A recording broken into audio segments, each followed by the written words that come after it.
नमस्ते। चर्चा में आपका स्वागत है। मैं हूं शिव मिश्रा। कल एक वीडियो वायरल हुआ था, मणिपुर से संबंधित था। एक महिला का जिस ढंग का वीडियो सामने आया है, निश्चित रूप से वह हृदय विदारक है। किसी भी समुदाय की महिला हो, कोई भी समुदाय ये जघन्य कृत्य कर रहा हो, इसकी जितनी निंदा हो सके उतनी करनी चाहिए और सरकार को भी इस पर कड़ी कार्रवाई करनी चाहिए। इसमें किसी को कोई संदेह नहीं होना चाहिए, इसमें किसी को कोई आपत्ति नहीं होनी चाहिए। मणिपुर में भारतीय जनता पार्टी की सरकार है और एम वीरेंद्र सिंह मुख्यमंत्री हैं। कई महीनों से कसल चल रही है, हिंसा है, और उसे अपने अपने ढंग से सुलझाने के प्रयास भी केंद्र सरकार और राज्य सरकार ने किए हैं। तमाम जो समूह हैं उनसे बात की गई, शांति कमेटी बनाई गई, सब कुछ हुआ। इसके बाद भी हिंसा थमने का नाम नहीं ले रही है। और अब ये समय नहीं है कि हिंसा की वजह क्या है उस तह में जाने का, लेकिन एक छोटी सी वजह है और वह है उच्च न्यायालय का एक निर्णय जिसमें मेटी लोगों को एसटी का दर्जा दिया जाना है। और इसका कुकी विरोध कर रहे हैं। वहां पे वैसे तो कई समुदाय हैं, लेकिन खास तौर से मीटी और कुकी हैं। लेकिन मणिपुर की हिंसा की चर्चा और जो वायरल वीडियो हुआ है उसकी चर्चा पूरे हिंदुस्तान में है, उत्तर भारत में है, और ऐसे ऐसे लोग उसकी चर्चा कर रहे हैं जिनको मणिपुर के बारे में कोई जानकारी नहीं है। उद्देश्य साफ है, पूरा का पूरा राजनीतिक मामला है। और अभी हाल ही में इंडिया बना है। इंडिया मतलब इंडिया नहीं, भारत भी नहीं, ये Indian national developmental inclusive alliance है, जिसमें 26 लोग हैं। और इन 26 लोगों ने इंडिया नाम आने से ही उत्साह का संचार हो गया है, और वो उत्साह अभी भी है। उसमें ऐसे ऐसे लोग ज्ञान दे रहे हैं जिनके हाथ खून से सने हुए हैं, जिनका ट्रैक रिकॉर्ड बेहद गंदा है। पश्चिम बंगाल, पिछले विधानसभा चुनाव में क्या क्या हुआ ये कहने में बहुत पीड़ा होती है। जाने कितने लोग मारे गए, जाने कितने बेघर हो गए। हजारों लोगों ने असम में शरण ली, आसपास के राज्यों में शरण ली, और कितनी महिलाओं के साथ अपमानजनक कृत्य हुआ। कितनी महिलाओं की इस तरह से परेडिंग की गई, कितनी महिलाओं ने साष्टांग दंडवत करके टीएमसी कार्यकर्ताओं से, टीएमसी के पदाधिकारियों से माफी मांगी। ये सब इतिहास है। अभी हाल के पंचायत चुनाव में भी 45 से भी अधिक लोगों की जान गई, और न जाने कितनी महिलाओं के साथ इसी तरह का अपमानजनक व्यवहार किया गया। लेकिन अब की पंचायत चुनाव में उच्च न्यायालय ने संज्ञान लिया। लेकिन पश्चिम बंगाल में ममता बनर्जी की सरकार ऐसी है कि वो किसी की नहीं सुनती। और इस स्थिति पर पहुंचाने में दोष शायद केंद्र सरकार का ही है। अगर पिछले विधानसभा चुनाव के बाद जिस तरह की अराजकता हुई थी, जिस तरह से देश विरोधी गतिविधियां हुई हैं और अभी भी हो रही हैं, इसलिए वहां पर राष्ट्रपति शासन लागू ही हो जाना चाहिए। और जब संविधान में ये प्रोविजन है धारा 356 का, तो फिर वो कब काम आएगी? अगर इस तरह की राष्ट्र विरोधी गतिविधियों में, जिसमें देश को तोड़ने की बात हो रही हो, इन्फिल्ट्रेशन करके आधा बांग्लादेश पश्चिम बंगाल में आ जा रहा हो, और जहां पर रामनवमी के जुलूसों में, हनुमान जन्मोत्सव में पत्थरबाजी होती हो, और अब की बार तो रामनवमी के जुलूसों में हद हो गई। सोसाइटीज के अंदर घुस के केलकटा हावड़ा में बहुत सारे दंगे फसाद हुए। अलावा और भी राज्यों के मुख्यमंत्री हैं, वो भी वहां जाना चाहते हैं। उन्होंने केंद्र सरकार से परमिशन मांगी कि वहां जाने दिया जाए। ये राजनीति है और कुछ नहीं है। आज ही कांग्रेस की महिला मोर्चा ने दिल्ली में प्रदर्शन किया। सारी चीजें ठीक है। ये बहुत ही दिल दहला देने वाली घटना है जो वीडियो में दिखाई पड़ रही है। इसलिए सरकार से बहुत तीखे सवाल पूछे ही जाने चाहिए। और वो सवाल ये है कि ये वीडियो बताया जाता है 4 या 5 मई का है, और किसी समय जून में एक एफआईआर होती है, और जब कल वीडियो वायरल होता है तो आज उसकी गिरफ्तारी होती है। ये किस तरह का काम है?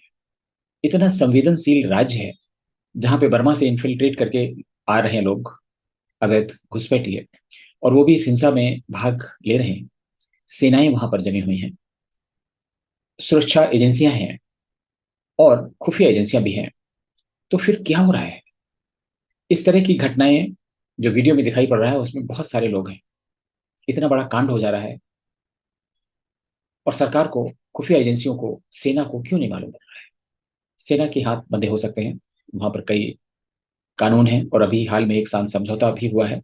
सरकार संभवतः उस शांति समझौते को भंग नहीं करना चाहती है। लेकिन फिर भी जो इसमें देरी हुई कि मई का वीडियो, 4 मई का, और 17 जून के आसपास कभी एफआईआर की जाती है और उसकी गिरफ्तारी आज होती है। ये अपने आप में सवाल खड़े करता है। इसमें किसी भी समुदाय का पक्ष लेने की बात नहीं है, लेकिन ये सामुदायिक कटुता ही है, और इस सामुदायिक कटुता बढ़ती जाएगी। इसकी भविष्यवाणी बहुत सारे लोग कर रहे हैं, अंतर्राष्ट्रीय मीडिया भी कर रहा है, जो भारत के शुभचिंतक हैं वो भी बार बार घोषणा कर रहे हैं कि 2024 के लोकसभा चुनाव तक इस तरह की परिस्थितियां बार बार बनाई जाएंगी। इसमें राष्ट्रीय और अंतर्राष्ट्रीय षड्यंत्र भी हो सकते हैं। लेकिन जब ये पहले से मालूम है, तो केंद्र सरकार क्या कर रही है? उसकी खुफिया एजेंसियां क्या करती हैं? उनको क्यों समय रहते सूचना नहीं मिल पाती है? और राहुल गांधी मणिपुर विजिट करने जाते हैं, और विजिट करने आने के बाद उसका क्या प्रभाव हुआ? कोई भी पार्लियामेंट्री पार्टी, पार्लियामेंट्री ग्रुप, कोई भी राजनीतिक पार्टी का दल जब जाता है, तो एक तरीके से फैक्ट फाइंडिंग कमेटी के रूप में काम करता है, और वो आके अपने अनुभव शेयर करता है कि वहां पे क्या हुआ, क्या किया जाना चाहिए। लेकिन जो भी नेता वहां पर गए, उन्होंने आग लगाने के अलावा कुछ भी नहीं किया। उसमें राहुल गांधी भी शामिल है। और इस सब के बीच में सर्वोच्च न्यायालय ने सबका ध्यान खींचा। सर्वोच्च न्यायालय ने कहा, केंद्र सरकार और राज्य सरकार को निर्देश दिया कि आप एक्शन लीजिए, और अगर आप एक्शन नहीं लेंगे तो हम एक्शन लेंगे। ये एक तरह से चेतावनी भी है।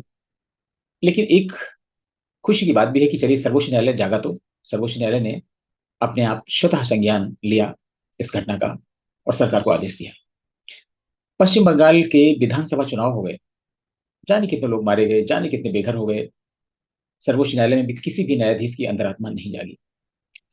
राजस्थान में इस तरह की घटनाएं हुई, कन्हैया लाल की घटना हुई, कई दलित महिलाओं के साथ में अत्याचार हुआ, छत्तीसगढ़ में हुआ, झारखंड में हुआ।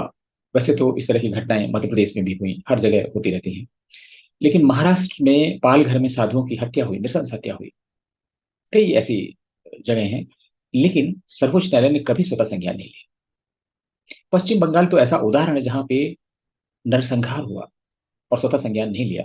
बल्कि पश्चिम बंगाल का तो एक इतना विशेष उदाहरण है। इनके भ्रष्टाचार से संबंधित जो मामले सुनवाई के आते हैं, उसमें कई जजेस ने अपने आप को उन मामलों से अलग कर लिया। आप सोचिए, अगर सर्वोच्च न्यायालय के न्यायाधीश भी एक राज्य विशेष से संबंधित मामलों से अगर अपने आप को अलग कर लेंगे, तो आम आदमी का क्या होगा?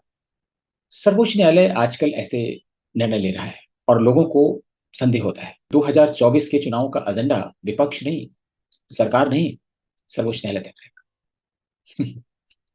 और इस पर हमने एक वीडियो बनाया था, उसमें इसका डिटेल दिया है। उसमें बहुत सारी चीजें दी हैं। दिल्ली का ऑर्डिनेंस, राहुल गांधी का केस, धारा 370, और ऐसे बहुत सारे केस हैं। इनका जो भविष्य होगा, निर्णय होगा, वो शायद 2024 के चुनाव का एजेंडा तय कर देगा, इसमें कोई दो राय नहीं। लेकिन हाल में क्या हुआ, तीस्ता सीतलवाड़ एक कुख्यात शख्सियत है, और गुजरात दंगों के बाद अचानक उनकी सक्रियता बढ़ी। उनका एक सबरंग करके एनजीओ है, जिसने देश दुनिया से चंदा उगाही की और उसको व्यक्तिगत लाभ के लिए इस्तेमाल भी किया। और उन्होंने तत्कालीन मुख्यमंत्री नरेंद्र मोदी, तत्कालीन राज्य के गृह मंत्री अमित शाह के विरुद्ध झूठे प्रपत्र बनाए, एविडेंसेस क्रिएट किए, और इन लोगों को फंसाने की कोशिश की। कई लोगों को फंसाया भी। गुजरात सरकार के कई मंत्री जेल में पड़े रहे, एक दो आईपीएस ऑफिसर भी जिनकी पूरी जिंदगी जेल में निकल गई। उसमें एक बंजारा हुआ करते थे। एसआईटी एक तरीके से इनके मामले को, तीसरा सीतलवाड़ को फिर से देख रही है, और उनकी गिरफ्तारी पर उच्च न्यायालय ने रोक लगाई थी। लेकिन जब दोबारा मामला पहुंचा, तो उन्होंने कहा, सलाह दी तीसरा सीतलवाड़ को कि वो समर्पण कर दें, सरेंडर कर दें। और इसके विरुद्ध तीसरा सीतलवाड़ सर्वोच्च न्यायालय पहुंची। उसी दिन बेंच बनी, लेकिन दो जजों की बेंच में निर्णय नहीं हुआ। उन्होंने तीसरी बेंच को रेफर किया। और ये असाधारण केस है कि उसी दिन एक दूसरी बेंच बनाई गई, तीन न्यायाधीशों की। और उस समय तक जो मुख्य न्यायाधीश हैं, सीजेआई चंद्रचूड़, वो किसी फंक्शन में थे। और बताया जाता है कि उस फंक्शन से दो तीन बार बाहर निकलकर उन्होंने ये सुनिश्चित किया कि वो पीठ बन जाए और वो सुनवाई करे। और उसकी सुनवाई हुई, और तीसरा सीतलवाड़ को अंतरिम जमानत भी मिली। और इसके बाद अब तीसरा सीतलवाड़ को पूरी तरह से जमानत मिल गई है। तो आप समझ सकते हैं कि तीसरा सीतलवाड़ की पहुंच कितनी है। उनको सर्वोच्च न्यायालय जमानत दे देता है। और ठीक है, बेल होनी चाहिए, जेल एक्सेप्शन है। सीतलवाड़ की जगह कोई और महिला होती, कोई और पुरुष होता, तो क्या उसकी सुनवाई इतनी जल्दी हो जाती? शायद नहीं। तो इस मामले में सर्वोच्च न्यायालय ने एक अपना अलग मुकाम तय किया है, अपनी एक अलग छवि बनाई है। कहा जाता है कि राहुल गांधी को भी सर्वोच्च न्यायालय राहत प्रदान करेगा और उनकी संसद सदस्यता बहाल हो जाएगी। इसके बाद कांग्रेस हाथ धोकर मोदी के पीछे पड़ेगी कि देखिए इन्होंने ये कर दिया। कांग्रेस के एक नेता हैं अभिषेक मनु सिंघवी, भी बड़े वकील हैं, और वो व्यक्तिगत बातचीत में सबको बताते हैं कि भाई सीजीआई तो उनके घनिष्ठ दोस्त हैं, बेहद करीबी हैं, लंगोटिया यार हैं। तो अगर लंगोटिया यार भी काम नहीं करेगा तो फिर कौन करेगा, इसलिए राहुल गांधी को राहत मिलेगी। एक और मामला है धारा 370 का, जिस पर भी काफी बहस हो रही है, और 2 अगस्त से इस पर नियमित सुनवाई होगी। आप सोचिए कि अगर सर्वोच्च न्यायालय धारा 370 को बहाल कर देता है तो कितना बड़ा उलटफेर हो जाएगा। राज्य 2 भागों में बांटा जा चुका है, लद्दाख अलग हो चुका है, जम्मू कश्मीर अलग हो चुका है, और ये सभी केंद्र शासित प्रदेश हो चुके हैं।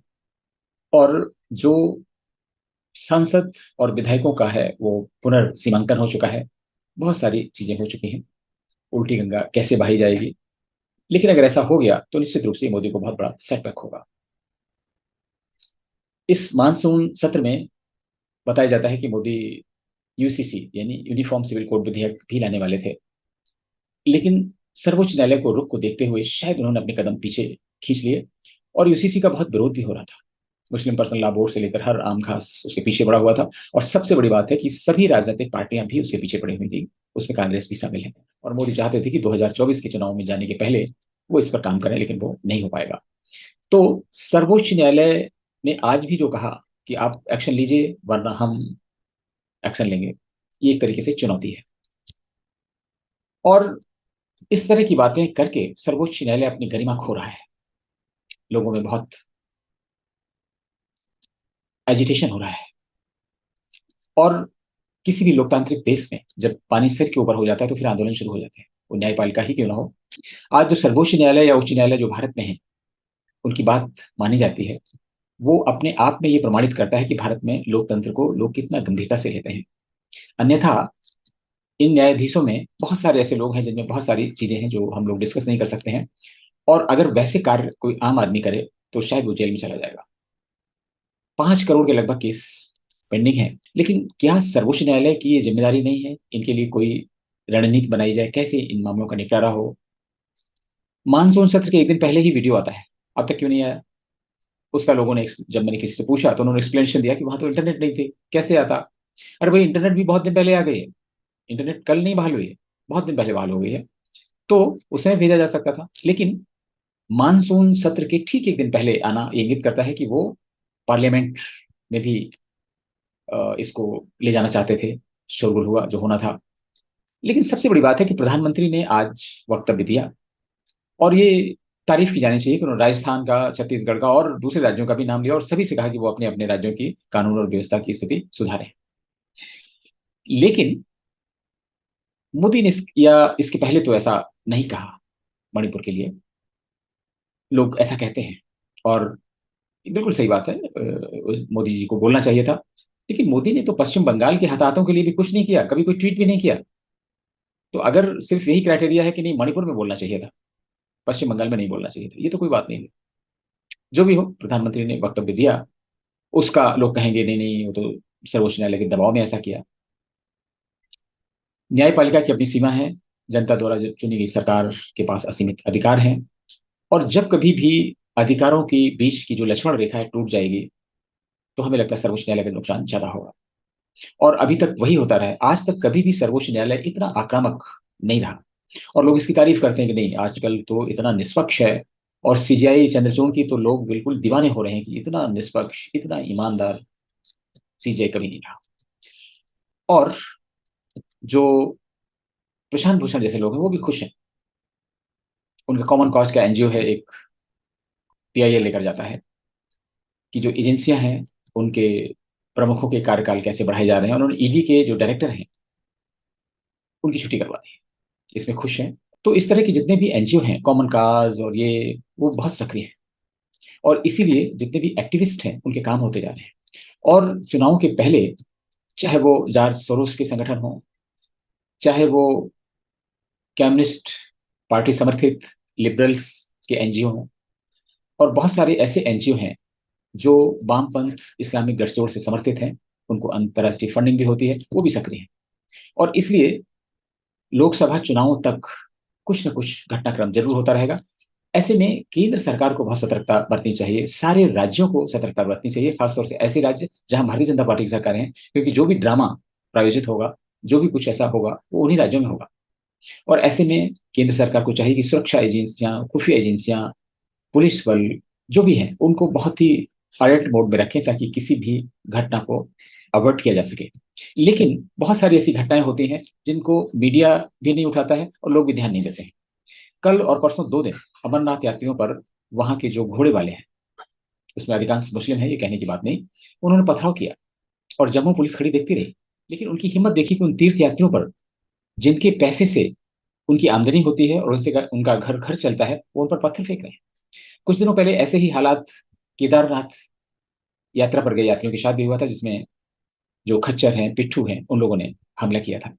कई जो तीर्थयात्री हैं उनकी पिटाई भी कर दी थी। ये स्थितियां ये दर्शाती हैं कि कहीं भी सांप्रदायिक और ऐसी चीजें क्रिएट की जा रही हैं जिनसे चुनावी बेतरनी पार की जा सके। तो ये जो साल है, ये जो अभी समय है, मई 2024 तक, जब तक वोटिंग नहीं खत्म हो जाती लोकसभा चुनाव की, तब तक सभी को सतर्क रहना चाहिए, अफवाहों से बचें और संयम से काम लें। और सरकार को अलर्ट मोड में रहना चाहिए कि हमें क्या करना है पहले से पहले कि कहीं कोई भी अप्रिय घटना घटने ना पाए। नमस्ते, फिर किसी ज्वलंत मुद्दे पर आपसे बात होगी, तब तक के लिए आज्ञा दीजिए।